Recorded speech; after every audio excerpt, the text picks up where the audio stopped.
What's good, YouTube? It's your man BG Tech Life, and today I just wanted to try something a little different, guys. I know that we always be having the latest and greatest tech, but I wanted the throwback device.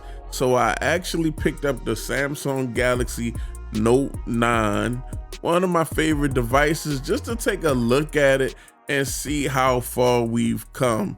So let's get into it.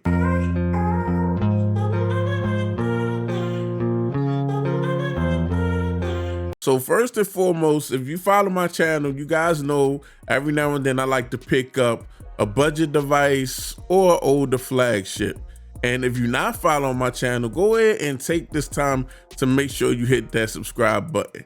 But guys, as somebody that go to year picking up devices, I did slow down a little bit this year. Sometimes you miss the ability to go from an older device to a newer device. Like, there's some folks out there that'll keep their device for 3 or 4 years, you know, and I rarely do that. So I never get that nice gap of technology where I got a Samsung Galaxy Note 9 and then I didn't buy another device to the S24 Ultra, and that difference between those two devices probably would feel amazing. But I'm a year-to-year guy, so for me to actually recalibrate the feeling of where we came from, I grabbed an older device to see how it was running and see how it holds up to some of the tasks that we perform today on our smartphones.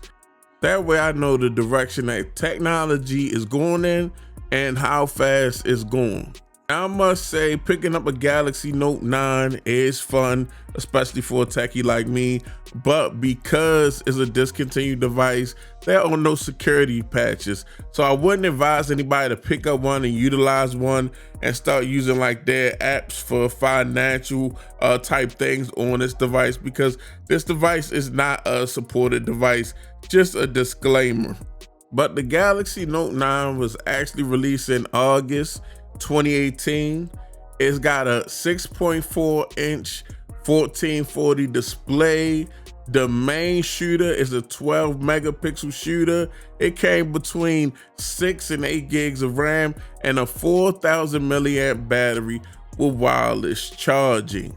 Also, I will say the software on the device was like One UI 2.5, so very early on One UI. And me utilizing this device, guys, one thing I must say is it's far and leaps and bounds as in quality of life upgrades, like faster RAM, better Wi-Fi, of course, better thermals.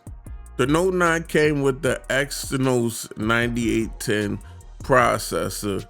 So of course, one of the first things I noticed setting up the device is how warm it got, how hot the thermals got when I was downloading the apps I wanted and things of that nature. But then once the device settled down, actually, it wasn't that bad. One of the main reasons I bought this device is because I wanted to have a flagship device, an old school flagship device that had the headphone jack, because that's one of the things I miss on flagships, is them actually having a headphone jack and the micro SD card expansion. So that was really dope to have a device like that that's still considered the flagship, because I must be honest with you, the experience of utilizing the device just to maybe scroll social media and just look at notifications and things of that nature is not really bad at all. It's still it's a little different, because as far as the display goes, some bezels. But you gotta remember, this device has a 6.4 inch screen, so it's got kind of a higher PPI, just as high or higher than new flagship devices. So it's a great viewing experience with a more curved display than we used to. Now we went back to flat displays. It's got that curved display. And I think one of the mistakes that we made with the curved displays is them curving outwards. Like, if you notice a computer monitor, it curves inwards and it doesn't create like those actually reflections on the edge. So we needed a display that curved inwards on a smartphone, not outwards, because that always just created some type of reflection that wasn't really good for a viewing experience.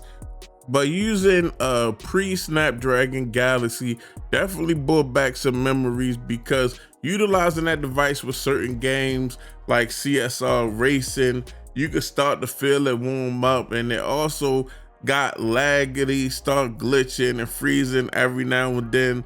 Definitely wanted to lag out on your boy, but outside of that, it was a decent experience. Like I said, the screen looks good. Also, the camera experience for that 12 megapixel main shooter was definitely a clutch. For it to be a 6-year difference in the latest Galaxy, and that Galaxy came out 6 galaxies ago, it still delivered a quality point and shoot experience. So that just show you how good cameras have been on smartphones for a while. And it definitely, you know, looking at the display, you got that HDR10 Super AMOLED vibrancy that made me fall in love with Galaxy in the first place. But one thing for sure, two things for certain, guys. I will say that using an 8-year-old Galaxy device, the Galaxy Note 9, made me realize that we haven't really appreciated this spec bump year to year actual elevation of the Galaxies, guys. Remember, we've always had beautiful devices at Samsung with beautiful displays and lots of features like gorgeous S Pens with Bluetooth features and things of that. But what we were missing was the performance. TouchWiz was lagged out. Early One UI was lagged out. So in 6 years, it's so much ground that's been covered as far as actually Samsung and other Android carriers finding a sweet spot for Android performance, because that's the one thing that Apple definitely had over Android. It was the efficiency of the UI, the moving around the UI, the smoothness. And now that we have that, we complain about lack of innovation. I feel like Android needed a couple years to actually get to this point so we could have the smooth Apple-like experience, the fluidity on the Android side. That's what they needed to focus on, because like I said, the phones have always been beautiful. It's always been a ton of features, but they all needed to work well together and work fluidly together. And now that's where we are. So it did take a couple years for Android to not really focus on the outside looks, but the inside performance, the inside thermals. These are the real upgrades that help you with the quality of life use of your phone every day, and we really don't appreciate that. But yeah, the Note 9 was dope for its time. Definitely had some thermal issues. Definitely wasn't the top performer, but it was definitely a device with a lot of features and looked beautiful. But at the same time, it was time for Android to make a major turn and focus on dialing in that performance and dialing in the efficiency of their UI. This your boy BG Tech Life, and we were just taking a look back at the Samsung Galaxy Note 9.